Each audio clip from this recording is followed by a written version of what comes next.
एक गुरुजी ने एक चेला बनाया। चेले भी बड़े अद्भुत होते हैं। सो बड़ी नम्रता से गुरुदेव बैठा पास में था। तब तक गुरुजी ने कहा कि बेटा पानी बरस रहा है, गाय को बंधन से मुक्त करो, दूसरी जगह बांध।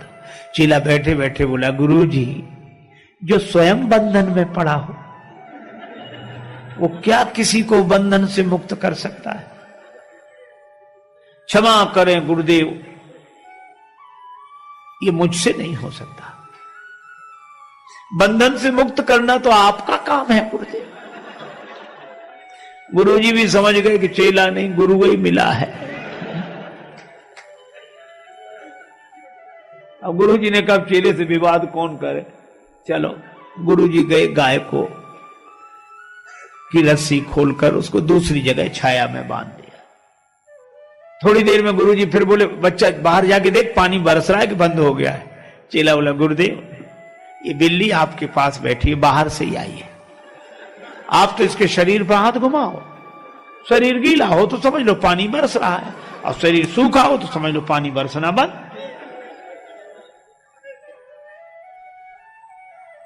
गुरुजी फिर भी चुप रहे। अब रात को गुरुदेव को नींद ना आए, वो दिया जल रहा था। बोले बेटा ये दिया बुझा दे। चेला बोला, गुरुदेव अब रजाई में घुस गए, अब कौन निकले बाहर। आप तो एक काम करो, क्या रामायण की बात याद करो, मुंह दिए नयन कतों को नहीं। आप तो आंख बंद कर लो, दिया को बुझा ही समझो। गुरुजी ने दिया बुझाया और सवेरे सवेरे एक भगत आया लड्डू लेकर, महाराज भगवान को भोग लगाओ, आप भी पाओ, सबको पवाओ। गुरुजी ने भगवान को भोग लगाया, बाल भोग लेकर बोले, बच्चा प्रसाद लेगा? तो दौड़ा दौड़ा आया। बोले, गुरुदेव मैंने आपकी 3 आज्ञाएं नहीं मानी है, चौथी भी नहीं मानूंगा तो घोर पाप लगेगा। ये तो लाइए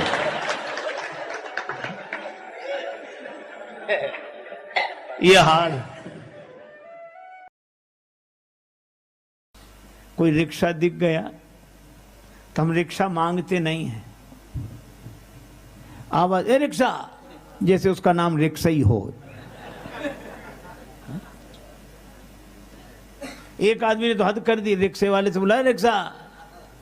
हाँ साहब। रेल स्टेशन जाओगे? बोले हाँ जाएंगे। तो बोले जाओ।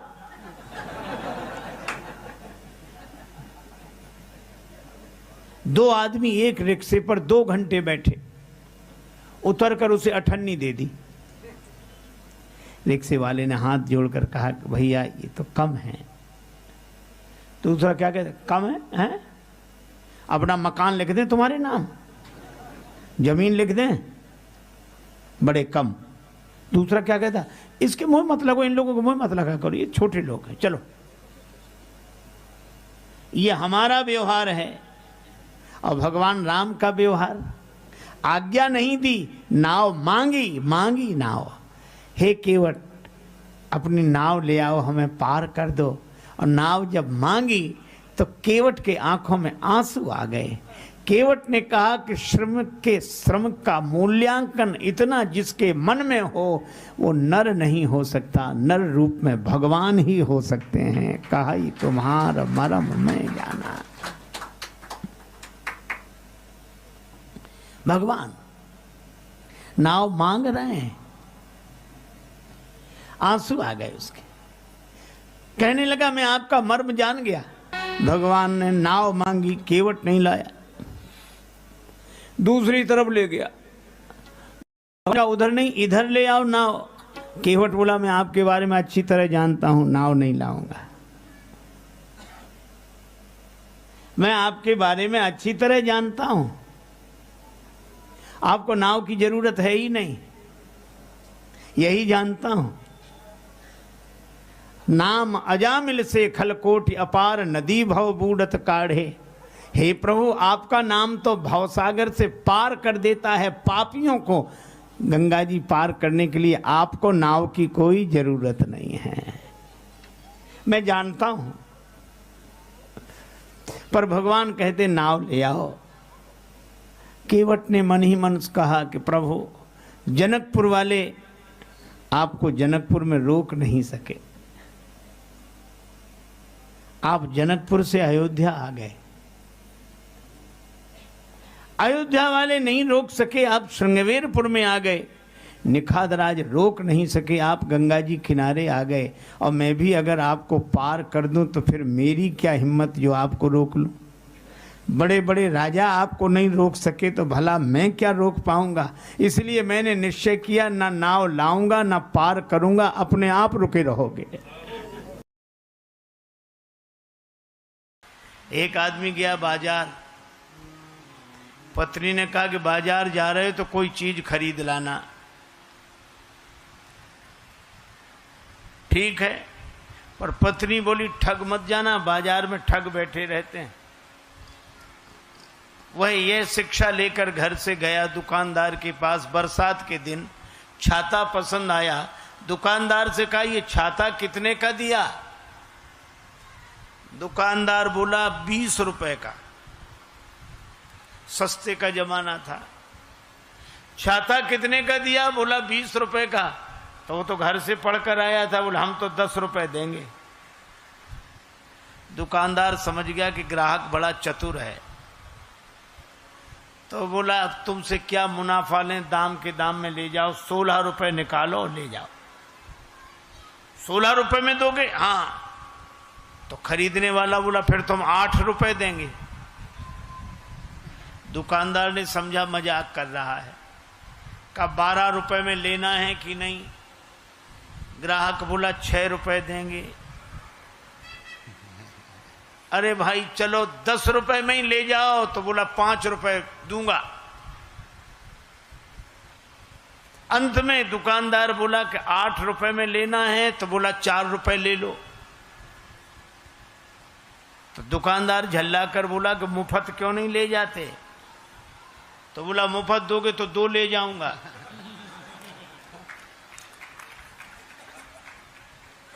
है? अब बोलो छाते जैसी चीज उसे मिली नहीं। क्यों नहीं मिली? क्योंकि वो किसी एक भाव में टिकता ही नहीं था। तो जब भाव में टिके बिना उसे छाता नहीं मिला, तो भाव में टिके बिना परमात्मा की छत्र छाया कैसे मिल जाएगी? भाव बिना बाजार में वस्तु मिले नहीं मोल, तो भाव बिना हरि क्यों मिले, इसलिए भाव सहित हरि बोल। विद्यार्थी से पूछा कि एक टीले पर 10 भेड़ें खड़ी हैं, तूफान आया तो 4 भेड़ें नीचे उतर गई, तो टीले पर कितनी भेड़ें शेष रहीं? सबने कहा 6, सबने कहा 6। एक विद्यार्थी बोला एक भी नहीं। कहा क्यों? बोले जब एक भेड़ चलती है तो उसके पीछे जितनी भेड़ें होती सब चली जाती है, 4 उतर गई तो 6 क्या कर रही थी वहां? तो ये जो अनुभव की बातें हैं ये गणित से समझ में नहीं आती, अनुभव की बातें हैं। एक अध्यापक ने एक विद्यार्थी से पूछा कि तुम्हारे पिता हमसे 5,000 रुपए उधार लें 3 रुपए प्रति सैकड़ा ब्याज के दर से, तो 6 महीने बाद कितना लौटाएंगे, हिसाब लगा के बताओ। विद्यार्थी बोला सर 1 नया पैसा नहीं। अध्यापक ने डांट कर कहा क्यों रे, तुझे गणित नहीं आता है? बोला हमें तो गणित आता है, हम तो हिसाब जानते हैं, पर आप हमारे बाप को नहीं जानते। उसने जिसका लिया है दिया है आज तक, जो तुम्हारा ही देगा। तो बोलो अनुभव की बात कह रहा है। सीधा गणित नहीं लगता, लेकिन उसके अनुभव की बात है। इसी तरह गुरुदेव के वचन को बुद्धि के गणित से समझने की चेष्टा न करो, बल्कि गुरुदेव के वचन को तो वेद मंत्र मानकर श्रद्धा पूर्वक पालन करो। यही गुरुदेव की महिमा है। उन्होंने कहा कि तुम चिंता मत करो, 2 मैं कह रहा हूं 2। और तो विश्वामित्र जी को राम जी लक्ष्मण जी मिले, किसकी कृपा से? गुरुदेव की कृपा से। एक आदमी गांव में गया, अपने मित्र के साथ घूमने निकला, तो छोटा सा गांव, एक व्यक्ति तेल बेचता था, अकेला आदमी, और भीतर उसने कोल्हू चला रखा और बाहर बैठकर तेल बेचे। इस व्यक्ति ने देखा कि अकेला आदमी कैसे करता है, तो उसने कहा कि तुम ये बैल को हाँकते नहीं हो और कैसे बिना तुम्हारी चलाए चलता है? तो उस आदमी ने कहा कि बैल को मैं हाँक देता हूं और जब चलने लगता है तो बाहर आके बैठ जाता हूं, तो उसे पता नहीं लगता कि तुम पीछे हो। तेल बेचने वाले ने कहा हमने उसकी आंख पर पट्टी बांध रखी। सो तो ठीक है, लेकिन तुम बाहर बैठे हो, बैल अगर चलना बंद कर दे तो तुम्हें कैसे पता लगेगा? तेल बेचने वाला बोला हमने उसके गले में घंटी बांध रखी, चलना बंद होता घंटी बजनी बंद हो जाती, हम फिर जाके हाँक देते हैं। पर वो तार्किक मानने कोई तैयार नहीं। वो कहने लगा कि नहीं, ये भी कोई बात नहीं हुई। कहा क्यों?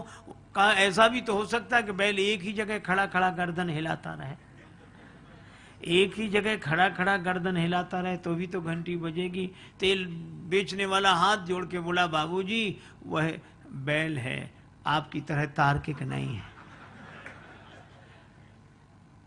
ये तर्क वाले एक ही जगह खड़े खड़े गर्दन हिलाते हैं। अरे भाई, भगवान की भक्ति का सुख लो, भगवान की भक्ति का आनंद लो। जनक जी जैसे ज्ञानी भी भगवान के भक्त हो गए। अच्छा देखो, एक और अद्भुत बात मैं आपसे बताऊं। श्री जनक जी ज्ञानी हैं, ज्ञानाभिमानी नहीं है, और ज्ञानी के यहां भक्ति प्रकट हुई। श्री सीता जी, अच्छा भक्ति की क्या पहचान है कि भक्ति प्रकट हुई? का भक्ति के प्रकट होते ही वर्षा होने लगी। वर्षा ऋतु रघुपति भगति तुलसी साल सुदास। भक्ति के कारण वर्षा होती है। जिसे एक बार जीवन में प्रभु का प्यार मिलता है, उसे बस आंसुओं के हार का उपहार मिलता है। न पूछो उस दिल की बेकली का हाल, मत पूछो, न तन से प्राण जाते हैं न प्राणाधार मिलता है। भला किसको दिखाएं मर्ज की बढ़ती हुई मंजिल, न कोई वैद्य मिलता है न कुछ उपचार मिलता है, और दूर रहने पर भी न जाने क्या क्या बात होती है। हृदय के तार से जब उस हृदय का तार मिलता है, और जहां कुछ छल छलाता अश्रु जल दिखलाई देता है, उसी मानस में हमें वह सांवला सरकार मिलता है।